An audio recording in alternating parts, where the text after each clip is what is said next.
Je veux que tout change.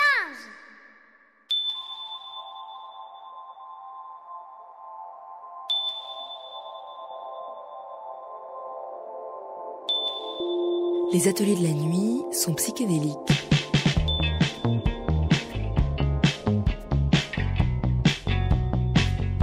Il était une fois, le sexe perdit l'homme. La grandeur n'est parfois pas là où l'on croit. John Holmes vivait paisiblement jusqu'à ce qu'il se mesure. En secret, sans le dire à personne. Qu'il mesure sa taille, qu'il pense aller loin. Mais c'est mauvais présage. Chaque centimètre gagné annonce une année perdue. Quand on devient roi, il faut être à la taille, faire le poids, savoir manier son arme. John Holmes est le premier acteur de cinéma pornographique américain. Ludovic Chavarro a fait le croquis du visage de cet homme, aveuglé par les jambes, les chevelures, les seins et les courbes des femmes. Le mythe dit qu'il aurait physiquement rencontré 14 000 femmes. Le mythe dit 35 cm. Il dit exceptionnel. On aura envie de tout croire, d'entrer dans le fantasme, dans le conte, se décoller du réel. Il était une fois John Holmes de Ludovic Chavarro et Céline Terce. C'est maintenant, écoutez.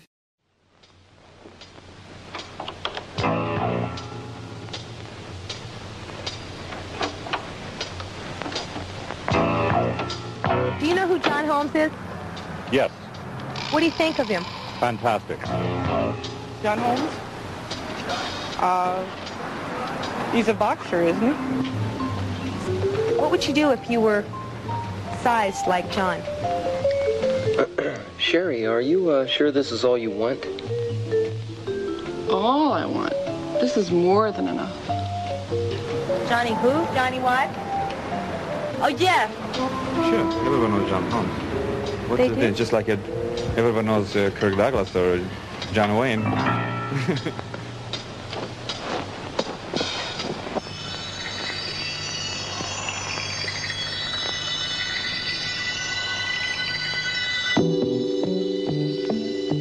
Il était une fois John Holmes.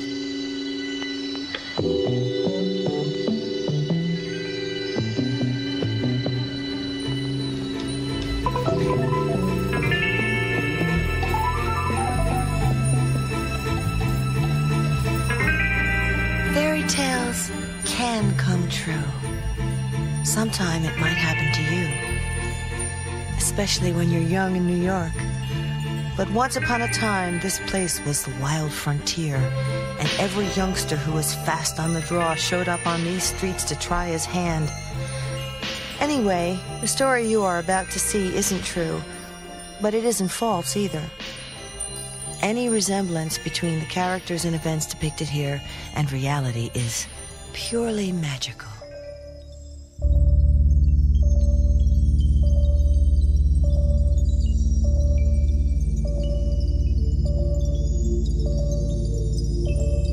Un jour, je suis rentrée du travail et j'ai trouvé John en train de se mesurer dans la salle de bain. C'était 3 ou 4 ans après notre mariage.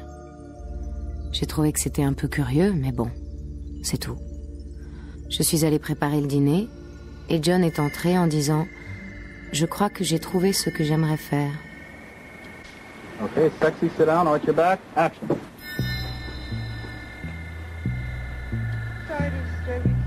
La première fois que j'ai rencontré John, c'était en 69, sur un casting de mannequins pour des photographies porno, chez Crossroads of the World, sur Sunset Boulevard. C'était vers la fin de la journée, et voilà qu'arrive un jeune gosse émacié avec une coiffure afro. Il n'avait pas l'air de quelqu'un qu'on pouvait utiliser. Mon associé m'a dit de le conduire dans la backroom, de le faire déshabiller et de prendre mon Polaroid. Alors on passe dans la backroom. John se déshabille. Il se retourne.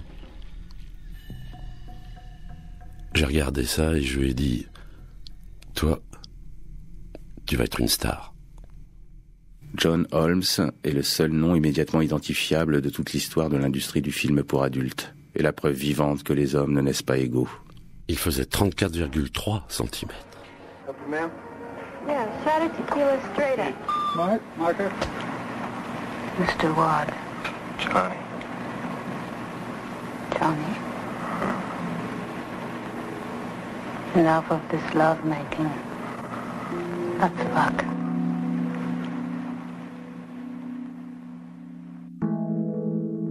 Everything in life is an act. You know, if all the rumors that were spread about me were true, it would wear to another. John Holmes is the biggest Ce qui était amusant à l'époque où John Holmes tournait ses premiers films, Claire de Bruges. On était à une époque où dans le porno, il y avait des gens qui pensaient pouvoir écrire des scénarios, avoir de l'imagination, voire carrément faire du cinéma d'arrêt d'essai, expérimental, s'offrir le luxe d'écrire leur scénario. Bon. Et John Holmes est arrivé dans ce contexte-là. Donc on avait déjà vu Gorge profonde, c'est une comédie, mais Derrière la porte verte, Behind the Green Door, c'est un film qui a été voulu comme étant expérimental, audacieux visuellement, avec un travail sur l'image, sur le rythme, sur la bande son. Enfin bon. Try to relax your toes, Gloria. Feel them tingle. Relax them one by one until they are totally and completely relaxed. I had my life to live Thinking slowly. Just what would you do? Up into your feet. I would live a life. Till they feel that they don't really belong to your body, but exist independently. Consumed by lust. You would. Yes. Engulfed. Lets me create and helps me vent emotions, helps me vent anger, hostility, sexuality, happiness, sadness. Ce type-là, je le vois un peu comme une girouette. Il est devenu star du cinéma, bon, effectivement, pour son physique rare, mais disons qu'il a eu la chance d'être au bon endroit, au bon moment, quoi. Daniel Le Sueur. Parce que donc son premier loop, pour lequel il a été payé d'ailleurs avec un chèque sans provision de $100, c'était en 1965. Et puis à partir de 66-67, ça devient beaucoup moins dangereux de tourner des films X. Mais le premier, donc celui qu'il a fait en 65, il risquait jusqu'à 10 ans de tôle. D'ailleurs, le type lui avait dit c'est pas compliqué, tu égorges quelqu'un, c'est 7 ans de prison, tu tournes un X, c'est 10 ans de prison. John Holmes avait la plus grosse queue de toute la profession. Il a toujours eu une stature mythique pour moi. Il faisait quasiment partie des dieux de l'Olympe. Il se promenait parmi nous avec son truc massif, et c'était comme un dinosaure qui faisait trembler le sol sous son pas. Alors quand je l'ai rencontré, j'ai pensé que je me trouvais face à un mec qui avait gagné son ticket pour réintégrer le paradis, qui avait tout pour lui. Après qu'il m'ait montré ses références, on est allé s'asseoir, mon partenaire et moi. Et on s'est dit, on pourrait faire un film avec ce type. On n'a qu'à l'appeler Johnny Ward et en faire un personnage de détective ou un truc dans ce goût.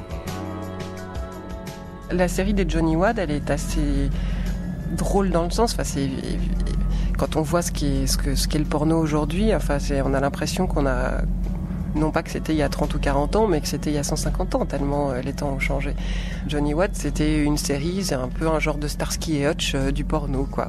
Alors, on peut pas dire quand même que les scénarios soient très sophistiqués, ça c'est sûr que non, mais il y avait quand même la volonté de créer une forme de suspense, d'être à la fois un peu dans le polar et dans le film d'action, avec un côté quand même très télévisuel, c'était pas de très très bonne qualité, série B, action, polar, porno.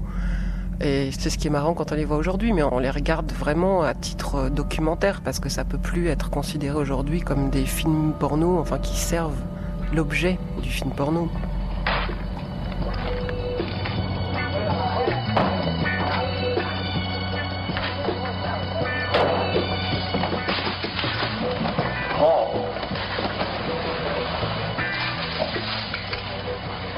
Dead.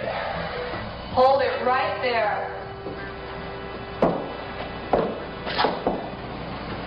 So you're the great Johnny Ward. How do you know? I got a call from Frankie. Don't expect him to be where you left him when you get back. If you get back. Why the if? The if is in case you don't cooperate with me. You have the key, don't you? And if I do? I've heard that you just might be my kind of man. In college, the girl next door asked me if I wanted to make $100, and I said, who do I have to kill? $100 was a lot of money back then. À la fac, ma voisine m'a demandé si je voulais me faire $100 et j'ai répondu qui je dois tuer pour autant d'argent. C'était une sacrée somme. Elle a dit que le réalisateur cherchait quelqu'un qui en avait une grosse. Comme j'avais pas prévu de faire Sciences Po, c'était cool. Comment elle savait que t'en avais une grosse? Eh bien, on partageait le sucre, le pain.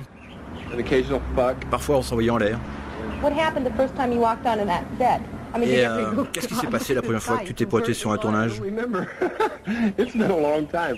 Je me souviens pas, ça fait un bail. Il y avait juste elle, moi et le caméraman. Pas de son, pas de technique, c'était du noir et blanc. Oh, like an 8mm? Sure, he shot an 8mm. Un loop alors? Ouais. Kodak camera. Du 8 mm, une petite Kodak. And that was for $100. I didn't get the $100. I got ripped off. Et donc tu t'es fait $100. You're kidding. Mais non, même pas, je les ai pas touchés. Je me suis fait avoir. I'm serious. Eh oui, sans blague.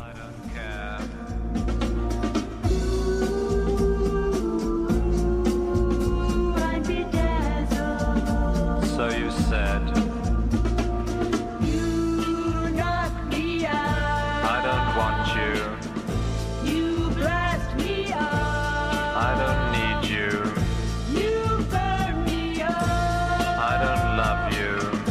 You plug me in. Leave me alone. You switch me up. Finalement, il est le premier, quoi. Jusqu'à présent, c'était des petits films en 8 ou en Super 8, et tout d'un coup, bon, le code Hays qui tombe officiellement, il y a que dans les années 80 que le film pornographique a été complètement légalisé en Californie, mais c'était toléré. Donc, comme il avait déjà un petit peu d'avance, puis que c'était un petit peu quand même à part, hein, et ben il s'est fait connaître beaucoup plus rapidement que les autres. Et donc, de fil en aiguille, le premier film étant un succès, ils ont gagné beaucoup de fric, ils ont réinvesti, et donc l'argent est tombé facilement puisqu'il y avait une demande, et donc ils étaient peu à cette époque-là sur le coup. A Chinese toothbrush? A Chinese toothbrush? Shit. Yeah, who is it? Paul? Is that you, Paul? Oh, I thought... Come in.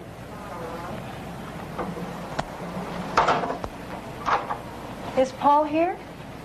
I'm Paul's friend, Johnny Watt. Have a seat. Okay.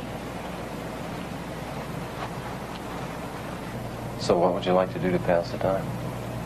You seem to have some good ideas in that direction. And if I do? Well, I'm always open to good ideas. I've got a good idea. I bet you do.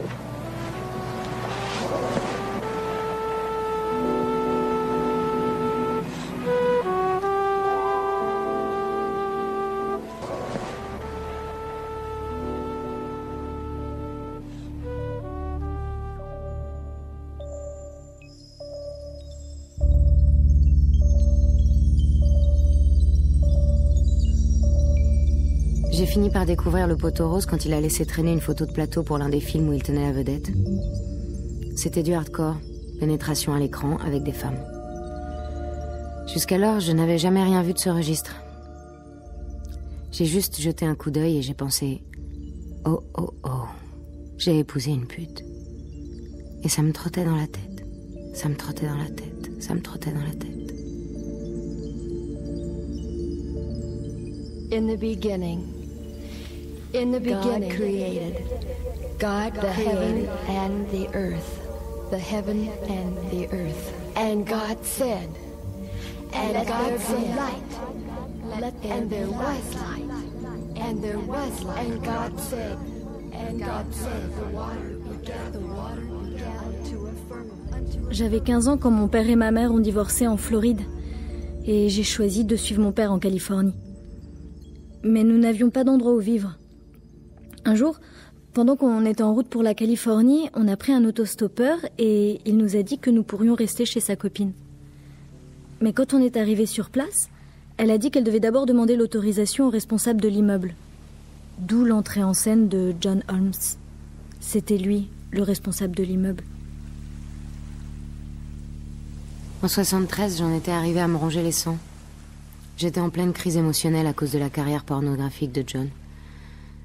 Et j'essayais de maintenir des relations physiques avec lui, mais je pouvais plus supporter ça. J'ai été hospitalisée pour une pancréatite. Alors, John a trouvé Dawn, une adolescente maigrichonne de 15 ans, dont le père avait été l'un de ces expatriés installés en Thaïlande après la guerre du Vietnam. Quand ils sont arrivés ici, ils se sont installés dans notre petit immeuble, 5 personnes dans un 2 pièces. John Holmes m'a fait la cour pendant au moins 6 mois, et toujours en présence de ma sœur, comme si elle faisait office de chaperon. Il l'a payée en tonnes de barres glacées Snickers, pour qu'elle ne râle pas trop d'avoir quelqu'un chez elle et de devoir partager son shit. Un jour, John a fait en sorte que ma sœur ne puisse pas venir à la plage et m'a demandé de l'accompagner seule. Et bon, on savait tous les deux ce qui se passerait cette nuit-là. John Holmes, sa première femme, elle est infirmière. Et sans faire de psychanalyse de comptoir, on voit quand même très vite que dans cette relation, elle jouait le rôle de mère de substitution. Elle était très maternelle et très maternante avec lui. Elle a pris cette responsabilité, Sharon, très tôt, et elle l'a gardée jusqu'au bout, même quand ils n'étaient plus ensemble. D'ailleurs, quand il était plus tard avec Dawn, quand il était désespéré, c'était toujours elle qui l'appelait, et elle venait à son secours. Pourquoi ? Parce qu'elle avait une grande tendresse pour cet homme qu'elle voyait certainement comme un enfant. Et avec Dawn Schiller, je pense que même si la différence d'âge... c'est John qui aurait quasiment pu, en tout cas, être son grand frère. Et il a connu Dawn, elle avait 13 ans, et lui en avait plus de 30. A priori, c'était lui le grand frère. Mais je crois qu'il y avait quand même quelque chose de l'ordre d'une relation fraternelle qui se jouait là, mais où, encore une fois, Dawn était la sœur protectrice aussi. Et... ils ont vécu donc cet étrange trio, la femme de Holmes, Sharon, maternante et maternant aussi Dawn, qui était la maîtresse de Holmes. Ces gens ont quand même créé une forme de triolisme assez inattendue. C'était assez bizarre. Hein. C'était pas une histoire véritablement sexuelle. C'était un couple à 3 où il y avait beaucoup d'affection, beaucoup de perversion. Une maman d'un homme qui se comportait... comme, oui, le grand frère et le guide de cet enfant qui était un peu leur enfant à tous les deux. C'est un homme qui a plutôt quand même les traits fins, qui avait un physique avantageux. Sur cette photo, il a le look des hommes des années 70, avec la moustache retombante. Samuel Lemitre. Il a les cheveux frisés. Il est assez souriant. On voit quand même qu'il semble ici dans un moment de bonheur partagé avec... je pense que c'est Dawn. En même temps, sans avoir un physique ingrat, il a le physique que peuvent avoir beaucoup d'autres personnes, finalement. C'est pas non plus un top modèle, c'est juste quelqu'un qui avait des qualités sans doute de séduire et qui pouvait avoir un potentiel à plaire et qui a su s'en servir pour nouer des relations quand même passionnelles avec les autres. Je me sentais comme une enfant qui vient de naître. Je veux dire, c'est comme ça qu'il me traitait, comme un trésor. Mais John devait parfois partir tourner un film. Je savais quel genre de film il tournait, mais nous n'en parlions jamais. Je savais seulement qu'il partait travailler. On appelait ça partir travailler. Et il n'en parlait jamais une fois franchi le seuil de la maison. Is she here? She who? That Oriental chick. No, she's not here. Oh, that's good. Je n'avais jamais rencontré John Holmes jusqu'au jour où on a passé un casting pour 3 films qui seraient tournés en France. Ils nous ont amenés là-bas, John et moi, avec d'autres acteurs et actrices américains. Mais le casting et l'équipe étaient essentiellement français. Le premier film a été tourné à Paris. Puis, on a fait les 2 autres dans un merveilleux château du XVIe siècle, sur la côte bretonne, dans une petite ville qui s'appelait Quimper et que John s'entêtait à prononcer Kimper. Je dois en faire une tête, la nouvelle. Il a l'avantage, il est pas exigeant. Merde, j'ai lancé une maille. C'est drôlement calme ce soir. C'est normal, c'est mardi. Le dossier de l'écran. Saloperie de télé.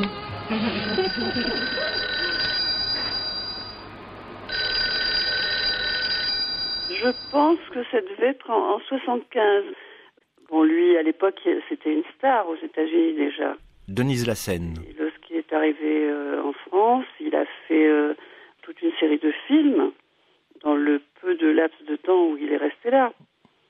Moi, j'ai un souvenir de ce film, de ces films, parce que je pense qu'on a dû en tourner plusieurs, mais vous savez, on nous mettait pas très au courant, hein. Le producteur ou le réalisateur nous expliquait pas tout.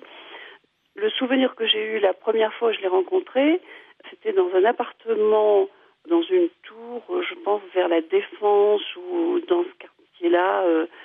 C'était en hauteur, on dominait Paris. Je me souviens d'un appartement très très clair, plein de vitres. Et là, nous avons eu que des scènes hard. Il n'y avait pas de comédie du tout. Et bon, moi, on me l'a présenté. Je me souviens d'un garçon, il était grand, blond, si mes souvenirs sont bons, un beau visage, mais quelqu'un de grand athlétique, hein. Et puis, moi, ce qui m'a marqué tout de suite, c'est son sexe, quoi. Bon, il avait quand même un sexe énorme, impressionnant, quoi. Pour une femme normalement constituée comme moi, c'était très difficile d'avoir une relation sexuelle avec lui. Mon Dieu, mais c'est pas possible, quoi. C'était à la limite presque de la douleur, quoi. Mais bon, j'ai joué le jeu, j'ai simulé. Il avait l'air très bien, il n'a pas eu de problème. Et après, nous sommes partis en Bretagne, tourner. Alors là, il y avait de la comédie, il y avait des décors, c'était dans un château. Et en Bretagne, par contre, c'était très compliqué ce tournage. En plus, ce château était un peu lugubre. Moi, j'ai pas gardé de très bons souvenirs de ce tournage. Et John, à ce moment-là, nous, on n'a pas eu tellement à part les rapports pour les scènes, mais sinon, on le voyait très peu. Je sais pas où il passait ses journées, dans sa chambre, ou est-ce qu'il allait se balader, j'en sais rien. Et je me demande si, aussi, à l'époque, il commençait pas à prendre un peu de coke, ou il n'était pas peut-être tout à fait dans son état normal, je crois. Parce qu'à un certain moment, il n'avait pas d'érection en Bretagne.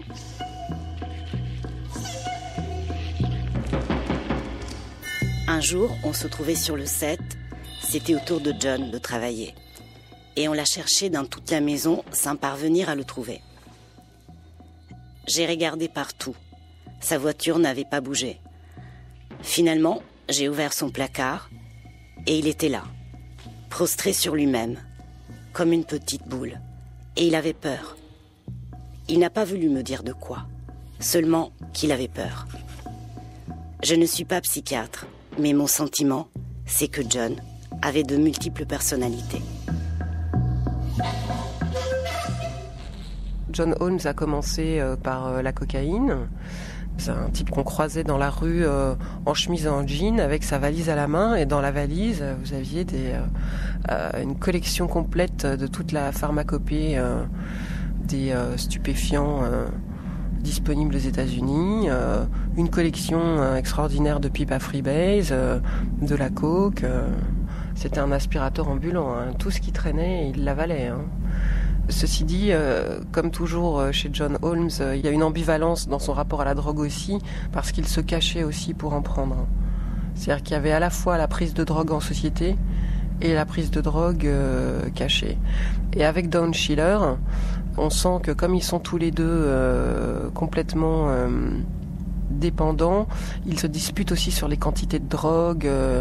John Holmes en donne un petit peu à Don, elle considère que c'est pas assez, donc est-ce qu'il veut la mettre en manque, ou est-ce que c'est parce qu'il a peur de pas avoir suffisamment de réserve lui-même pour plus tard. Enfin, il y a quand même cette course permanente derrière le fric pour pouvoir acheter de la drogue. Lui-même raconte à un moment donné qu'il a grillé des sommes absolument phénoménales d'argent en drogue. Chris Cox, propriétaire de nightclub. Quand j'ai fait sa connaissance, il était bien accro à la coke. Je crois que sa carrière était dans le tunnel. Il était pour ainsi dire sans domicile et vivait à l'arrière d'un fourgon de livraison de lait. On peut dire qu'il vivait au jour le jour. Il trimballait toujours partout une petite valise en aluminium remplie de l'attirail complet pour Freebase. Du butane, du propane, des pipes, des canules. Tout l'équipement dont on avait besoin à l'époque. I think that probably at that point in his life, because of the magnitude of his fame, Peter Pavia. the guy was living in a kind of bubble. Holmes pensait qu'il pourrait se tirer de n'importe quelle situation. Je pense qu'il vivait dans une sorte de bulle à cause de son statut de star. Quand on atteint ce niveau de notoriété, ce niveau de pouvoir, je crois qu'on perd toute conscience des réalités et que l'on se croit au-dessus des lois. N'oubliez pas qu'à l'époque, il était passé de la cocaïne au freebase et il était devenu complètement accro.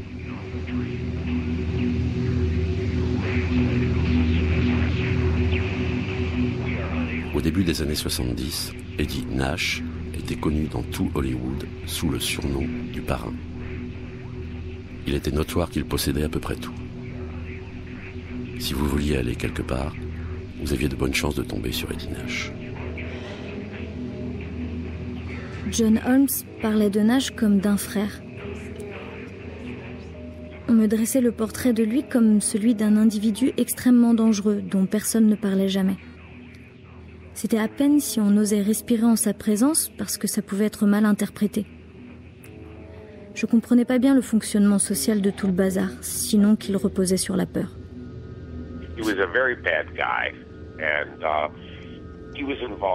Eddie Nash était vraiment un sale type. Et il était impliqué dans diverses activités criminelles.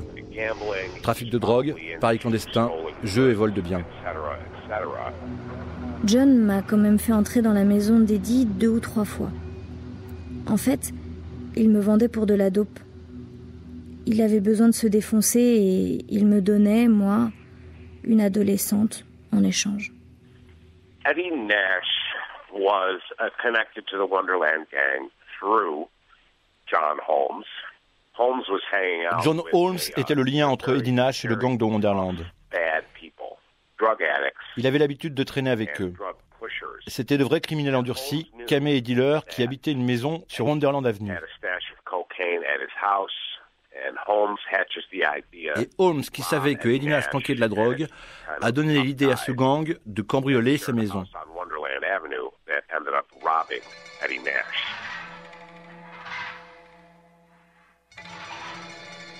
On voit que c'est un homme qui semble avoir présenté des troubles narcissiques de la personnalité, qui avait d'importants doutes sur ses compétences, sa capacité à se construire une vie. Et le cinéma, c'est comme un petit peu une néo-réalité dans laquelle il a du pouvoir, du succès. Et finalement, cette néo-réalité vient compenser sa perception d'une réalité qui est très dévalorisante et très dure pour lui. Donc finalement, son appétence toxicomaniaque me semble révéler une dimension un peu borderline de sa personnalité. Un gars très instable, très sensible et très labile, qui a essayé de se dépêtrer de ses angoisses narcissiques au mieux, et qui pour ça a parfois vendu, comme on dit, son âme au diable en faisant des trahisons avec son honneur, sa morale, et puis avec la confiance qu'on pouvait lui donner.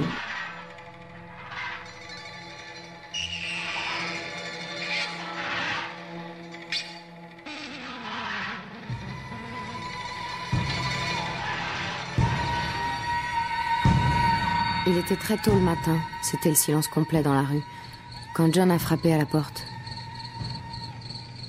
C'était la première fois que je le voyais depuis le mois de mars. Il m'a demandé s'il pouvait entrer. C'est à ce moment-là que j'ai réalisé, grâce à la veilleuse du couloir, qu'il était couvert de sang. Il en avait dans les cheveux, sur le visage, autour des oreilles, partout sur ses vêtements. Ça ne coulait pas, mais on voyait bien qu'il s'était passé quelque chose. Il me dit... Il faut que je prenne un bain. L'eau du bain était rose. Enfin, il était évident qu'il y avait beaucoup de sang, mais quand il s'est complètement allongé dans la baignoire, je n'ai rien vu qui puisse l'expliquer.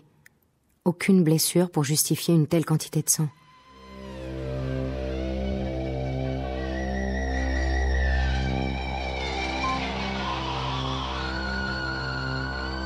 The Southland is a shocked today over a series of brutal killings that occurred here on Wonderland Avenue early today. Los Angeles police are not saying very much about what happened. All we do know for certain is that 4 people are dead. One person is... Je regardais les infos dans la chambre du motel. John n'était toujours pas rentré. Et ils étaient en train de sortir les corps de la maison de Wonderland Avenue. This crime scene, some are saying, is as brutal as the Sharon Tate killings back in 1968. Los Angeles police robbery homicide detective Sam Nico. John a dit « 4 personnes ont été assassinées sous mes yeux ». Il était presque incohérent.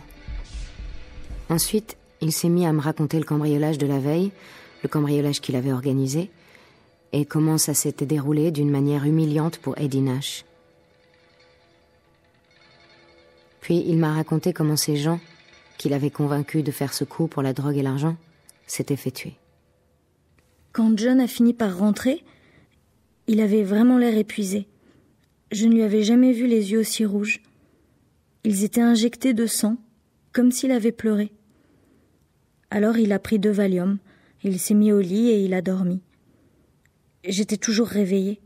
Je l'ai regardé se retourner dans tous les sens et puis il a crié « Du sang, du sang, il y a tellement de sang !» Là, ça m'a vraiment foutu les jetons.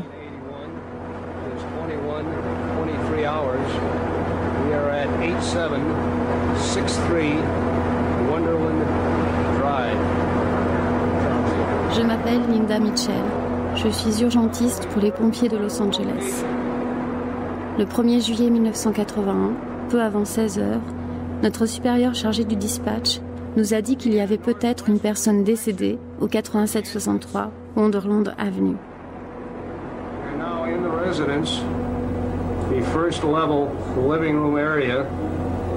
Quand on est arrivé dans la chambre numéro 1, j'ai vu une femme. Suzanne Lonius gisait sur le sol.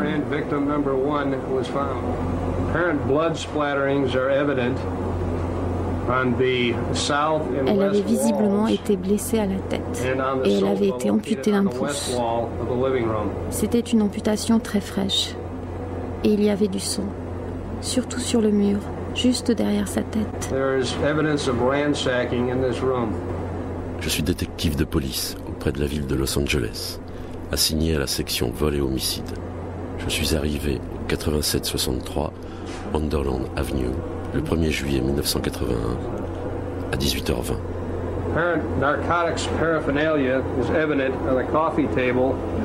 L'objectif était de mener l'enquête sur ce qui était signalé comme un quadruple meurtre.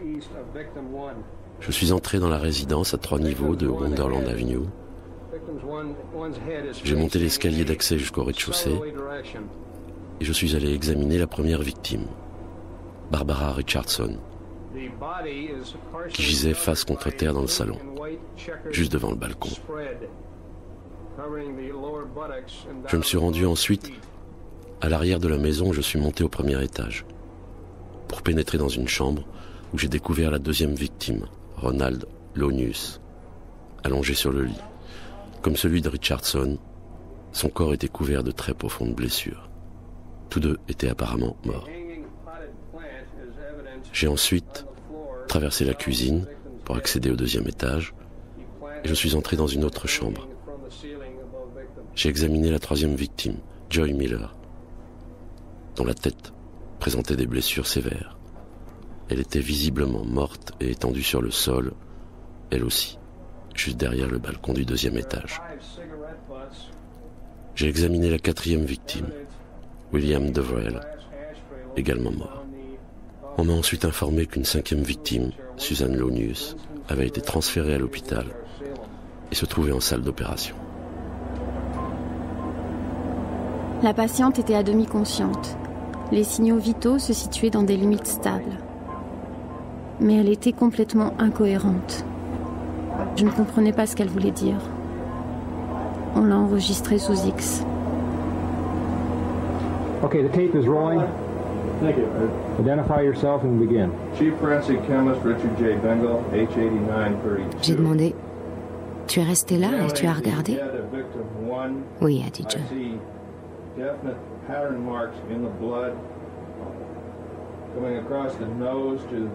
J'avais un terrible pressentiment. On avait vu les corps à la télé et John me hurlait ces trucs dans son sommeil et je savais très bien où il nous était arrivé d'aller, vous voyez. Je le sentais mal. Je n'arrivais pas à me sortir de l'esprit que John avait été capable de rester là et de regarder. Que si quelqu'un lui avait dit « Vas-y, frappe », il l'aurait fait, parce qu'il aurait voulu sauver sa peau. J'avais plus qu'à essayer de trouver un moyen d'apprendre à vivre avec cette idée.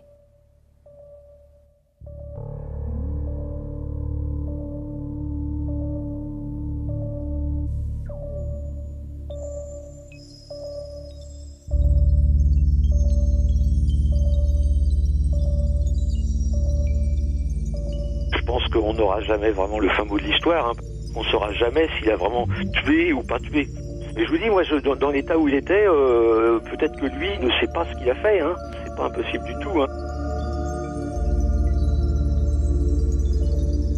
Ce qui semble être décrit par sa femme, c'est qu'il était incohérent et qu'il avait l'air d'être dans une forme de confusion à la suite de ces assassinats. Quelqu'un peut être dans la vie de tous les jours, quand il est en pleine conscience, il peut avoir une phobie du sang, il peut être doux comme un agneau, et puis dans un état qu'on dit dissocié, il peut aussi fonctionner tout autrement. C'est ce qui caractérise notamment les comportements criminels qu'on qualifie de prédateurs.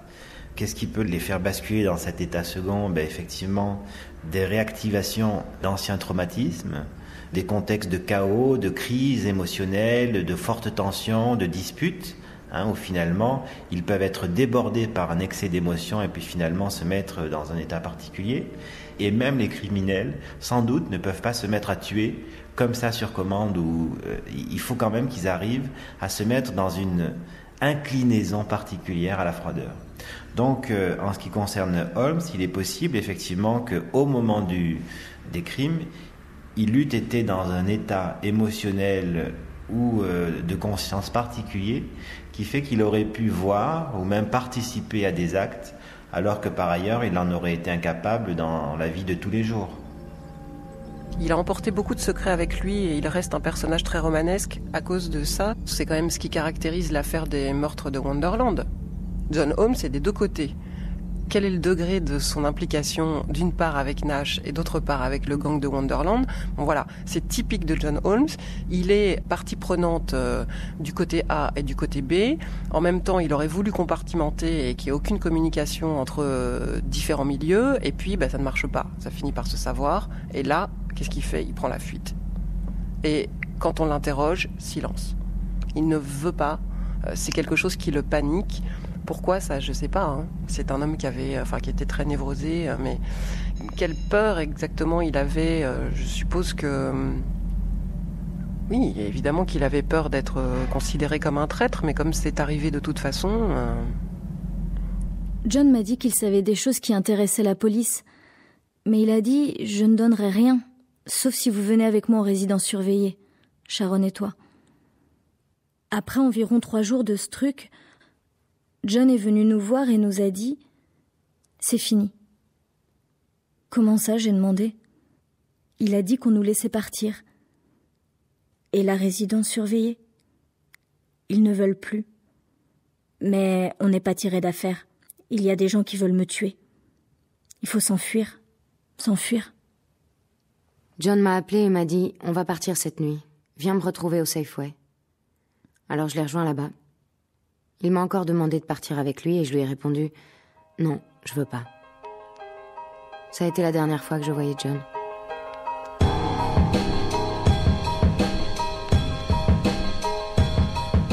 Et puis on s'est barré. C'était vraiment bizarre parce que dès qu'on a quitté le secteur, on s'est tout de suite senti mieux. On a mis de la musique et on a roulé dans le désert. Le soleil s'est levé le lendemain matin, vous savez, cette lumière rosée. Bon, un aigle planait devant nous, on lui est rentré dedans et on l'a tué. John s'est mis à flipper. Il a dit que pour un chasseur, et il était chasseur, c'était un très mauvais présage. Il s'est complètement décomposé à cause de ça. C'était genre un très mauvais signe. Il y a eu un long silence après ça.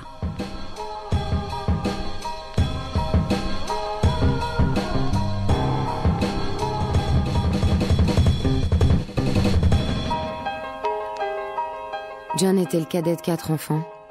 Il a grandi dans une ferme de campagne dans l'Ohio. Son père était alcoolique et quand John en parlait, c'était seulement pour évoquer des cris et des disputes, et la façon dont son père butait contre les lits pour s'écrouler en travers et vomir sur ses enfants. Ses parents se sont séparés quand John devait avoir 3 ou 4 ans. Il avait 2 frères et une sœur aînée. Le premier arrêt a été Las Vegas. J'ai attendu dans la voiture pendant que John était au casino parce que je n'avais pas encore l'âge de jouer et qu'on ne voulait pas prendre de risques. Il m'a dit qu'un type assez flippant s'était assis près de lui à la roulette et il m'a laissé penser que c'était l'un de ceux qui avaient mis un contrat sur sa tête. John avait 8 ou 9 ans quand sa mère s'est remariée avec Harold, qui travaillait comme ouvrier de ligne pour une compagnie de téléphone. Et ils ont quitté Columbus pour s'installer dans une zone rurale de l'Ohio, Pataskala. Harold a acheté une maison. John a découvert la forêt, la rivière, la pêche, la chasse aux grenouilles, et il était très heureux, jusqu'à la naissance de David. Ensuite, son beau-père s'en est pris aux 4 gosses. Ça, c'est tes gosses, je veux bien les tolérer. Mais David, lui, c'est mon fils. On est resté environ une semaine chez la sœur de John. Juste à passer nos journées vissées au canapé, à manger, dormir et engraisser. Et puis on a reçu un coup de fil de sa mère dans l'Ohio qui nous a dit que le FBI nous avait cherchés là-bas et qu'on était signalés comme dangereusement dépendants et armés. On n'avait pas d'armes et on n'avait rien pris depuis qu'on était partis, vous voyez. Parce que John était le plus jeune, c'est lui qui a fait les frais de la rage d'Harold. C'était toujours lui qui se faisait taper, parce qu'il n'avait pas la présence d'esprit de détaler de la maison quand il voyait Harold arriver. On a traversé tout l'Arizona et le Wyoming en voiture. On a vu le Grand Canyon et puis Scottsdale, là où il y a ce cratère géant de météorites. On a genre acheté un magnète et des morceaux de météorites. Et puis, vers le Mississippi, John s'est remis à déconner et à aller voler dans des voitures. Un soir, il est revenu avec un flingue. Alors on a eu un flingue. Je crois que c'était un 38. Un jour, Harold a balancé John dans les escaliers et lui a flanqué une rouste. Même si John ne pesait que 55 kilos, il mesurait plus d'1m80. Alors quand il s'est redressé au pied de l'escalier, il a flanqué Harold par terre. Sa mère franchissait le seuil de la maison. D'un seul trait, il a lancé à Harold. « Tu lèves encore une fois la main sur moi et je te tue. » John est très vite entré dans l'armée après ça.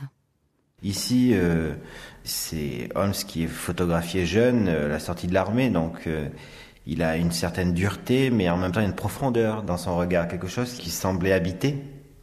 Et finalement, on voit que son monde mental est très clivé entre un homme, le premier des hommes de ses identifications, qui est un homme violent, et puis les femmes qui sont très idéalisées, mais avec lesquelles il a du mal à entrer dans une relation réaliste au quotidien. Vous voyez, comme ça a pu être le cas avec sa mère, c'est-à-dire une femme qui finalement est peut-être idéalisée, mais qu'ont-ils véritablement vécu ensemble? Comment a-t-elle pu le protéger concrètement de la violence du père? On ne le sait pas trop. Donc ça, c'est ce qui caractérise peut-être une partie de son fonctionnement relationnel, sa difficulté aussi à s'attacher en sécurité, sans remettre à l'autre dans une relation d'altérité, sans se sentir en danger au risque d'être abandonné ou sans se sentir persécuté par une menace quelconque. Il va s'engager à l'armée, donc il part en Allemagne, il va y rester 3 ans. Donc il a sympathisé avec des gars de Chambray, ils ont fait une descente dans le bordel le plus proche. Il a été un petit peu pris sous l'aile d'une patronne de bordel. Alors au bout de ces 3 ans en Allemagne, il retourne aux États-Unis, il arrive en Californie, et puis voilà, c'est en même temps tous ces petits boulots. Il va faire chauffeur-livreur pendant 7 ou 8 mois, il fait vaguement des études de cinéma. Et puis, pour gagner des sous pour payer ses études, il est aussi modèle nu, voilà. Et il va tourner un petit film X, et voilà, donc c'est ce fameux premier film dont on parlait en Super 8. Je crois que John s'est toujours senti très mal à l'aise avec ses origines et son identité. Je crois que la célébrité lui offrait une illusion de sécurité. Style, je dois être assez bon finalement, si c'est ce que pensent tous ces gens.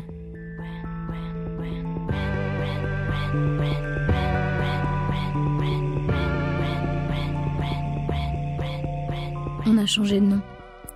J'étais toujours Down, mais John se faisait appeler John Curtis. Et il a été très gentil au début. John était un artiste avec beaucoup de talent, et il s'asseyait pour faire des portraits de moi ou de mon chien. Il m'a offert un collier de grenat qui est ma pierre de naissance. C'était vraiment gentil. Mais sa paranoïa et son côté ultra-possessif ont commencé à refaire surface. Il se mettait à dire « On ne pourra jamais sortir d'ici tant qu'on n'aura pas plus de fric ». J'imagine qu'il avait remarqué que sur la plage, il y avait des filles qui faisaient la pute, et moi, je ne voyais rien du tout. Ne me demandez pas pourquoi ou comment, c'était juste un aveuglement délibéré de ma part. Et puis, il a commencé à me dire qu'il fallait que j'y aille. J'ai supplié. Non, je t'en prie, je ne veux pas. John s'est mis à insister comme un fou, et moi j'ai commencé à avoir peur. D'abord, il faut bien voir, c'était, je crois, le cas de la jeune Dawn, là, Dawn Schiller.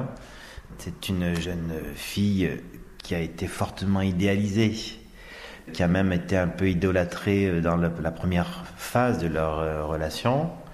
Il faut savoir qu'en psychologie, le pendant de l'idéalisation, c'est l'attaque, la destruction, parce que quelqu'un qui est idéalisé sera forcément quelqu'un qui va décevoir, parce que l'idéalisation d'une personne la rend inaccessible. Finalement, cette jeune fille a été sans doute idéalisée parce qu'il a pu fantasmer qu'elle allait apaiser toutes ses angoisses, réparer toutes ses blessures et ses fragilités, et qu'elle allait en fait être un pansement existentiel à ses douleurs. Et puis, dans la vraie vie de tous les jours, la réalité revient en place de l'idéal. Et finalement, cette personne devient quelqu'un de très décevant, quelqu'un qui ne comble pas les manques, quelqu'un qui n'apporte pas les satisfactions attendues, et finalement quelqu'un à qui on va en vouloir. Et à partir du moment où le ressentiment commence à survenir, c'est là que toutes les pulsions agressives, les pulsions d'hostilité qui étaient enfouies émergent, et que se met en place une deuxième phase de la relation qui est plus fondée sur la destructivité et la déliaison, de la tendresse et de la haine.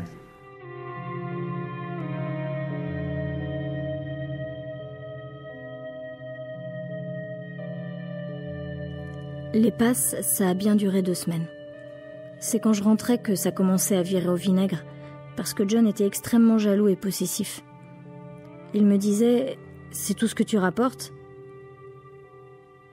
Il était très, très malade. Très tordu. C'était un homme très tordu. Il y a quelque chose d'un peu paradoxal dans le rapport de John Holmes aux autres, parce que à la fois il a eu beaucoup d'amis, et en même temps... Les fêtes, la vie mondaine, c'était pas du tout son truc.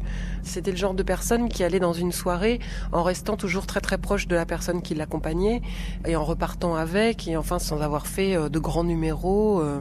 Et il n'avait pas confiance en lui, il pensait qu'il n'avait pas de culture. Faut quand même se rappeler que même si on est dans l'univers du porno, on est autour de gens qui sont scénaristes, réalisateurs, donc qui ont vu des films, qui ont lu des livres, qui ont une éducation, alors pas toujours, mais enfin quand même un peu, ça reste Hollywood, et puis en plus il y a cette perméabilité à Hollywood des milieux qui fait que dans une soirée où il y a des gens du porno, il n'y a pas que des gens du porno, donc vous pouvez tomber sur Coppola, sur John Parrish, bon.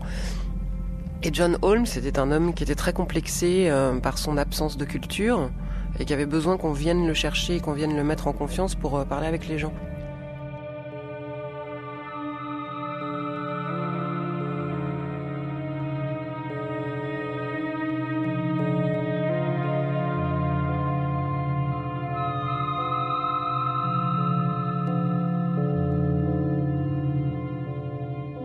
Quand j'ai fini par refuser de retourner à la plage et que John n'a pas trouvé la patience de chercher à me convaincre d'y aller quand même, il m'a frappée.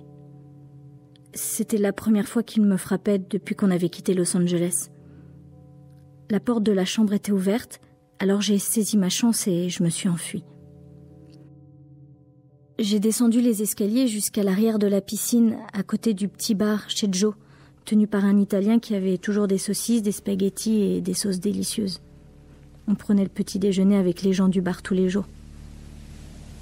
Mais John m'a rattrapé par les cheveux et m'a plaqué par terre juste devant le bar.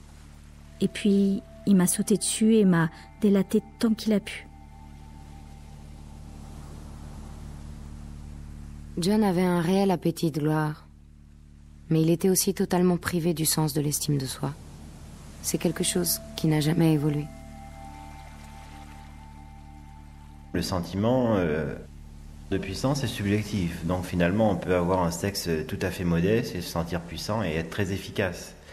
En revanche, il est vrai que dans un monde où la puissance phallique et ses représentants symboliques, ses équivalents en fait, vont être très investis par une société qui mise sur l'initiative, la capacité d'entreprendre, la force d'action.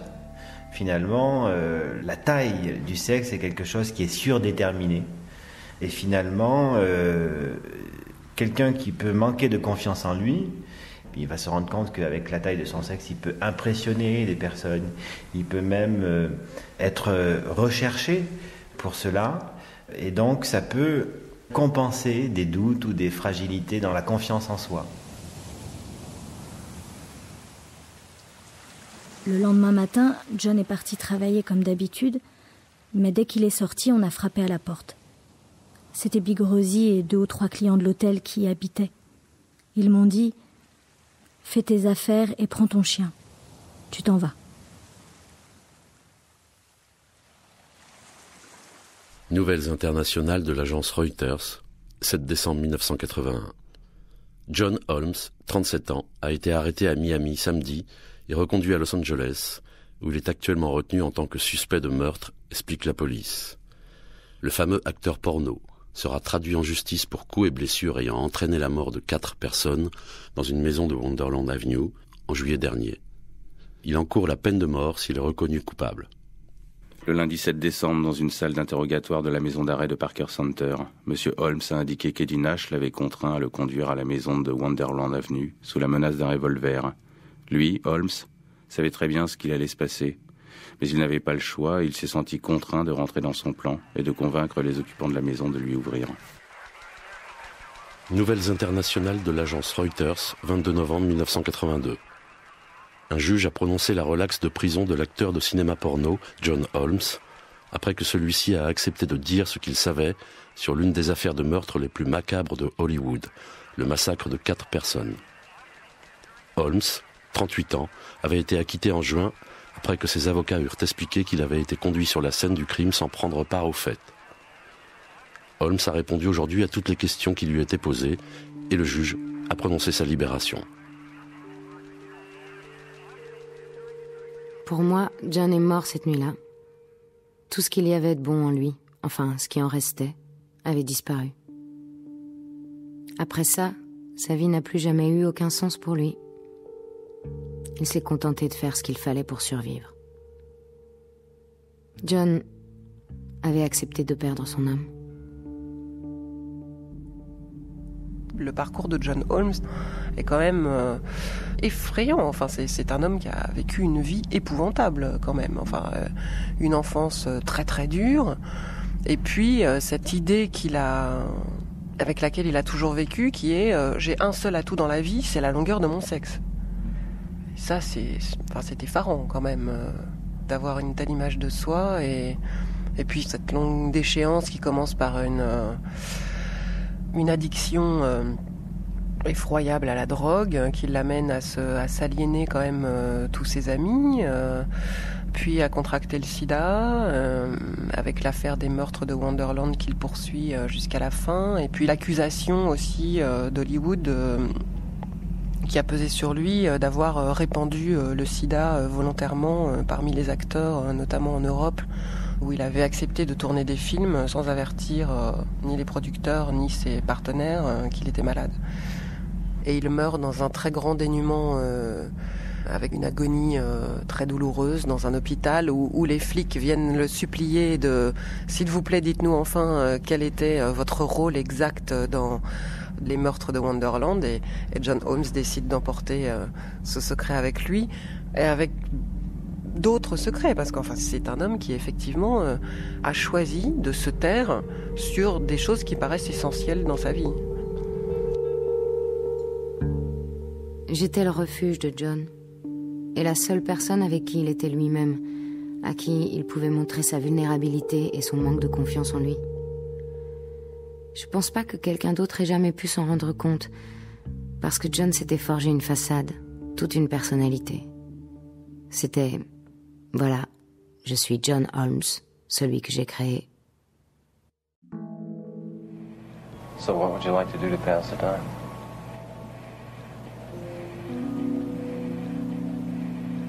And if I do, I've got a good idea. Je pense quand même qu'à l'époque où John Holmes faisait ses films et où les autres acteurs l'enviaient ou le regardaient avec fascination, il y avait l'envie de jouer avec ça. John Holmes a tourné beaucoup de pornos qui sont des comédies, et que aujourd'hui peut-être la phobie ou la cristallisation autour de cette affaire de dimension du sexe masculin est devenue tellement intense que il n'y a plus beaucoup d'humour autour de cette histoire-là. Et au moins, je pense que John Holmes aura pu vivre ça au 2e degré de temps en temps dans ses films. Aujourd'hui, je ne sais pas si... je crois pas que les gens aient beaucoup d'humour avec ça. C'est pris très au sérieux et ce grand sérieux me fait un peu peur, à titre personnel. Je trouve ça un peu... Je crois que ce qui fait peur aux hommes, c'est surtout l'incapacité de connaître le degré de vérité dans le discours des femmes. Il y a d'une part le mystère du plaisir féminin, le continent noir dont parlait Freud, et puis d'autre part ce mystère autour de... Finalement, est-ce que mon sexe compte ou pas, doit certainement se demander l'homme, et si oui, dans quelle proportion, voilà. Que voulez-vous ? Le mystère des proportions rejoint celui des profondeurs, voilà.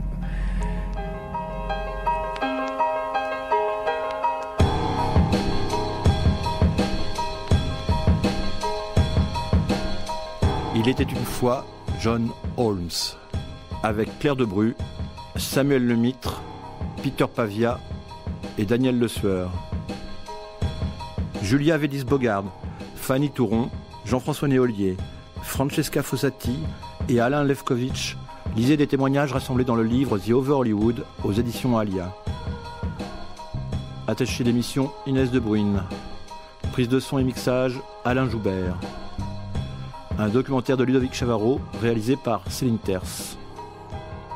Merci à Peter Guibert et Gaïa Meucci.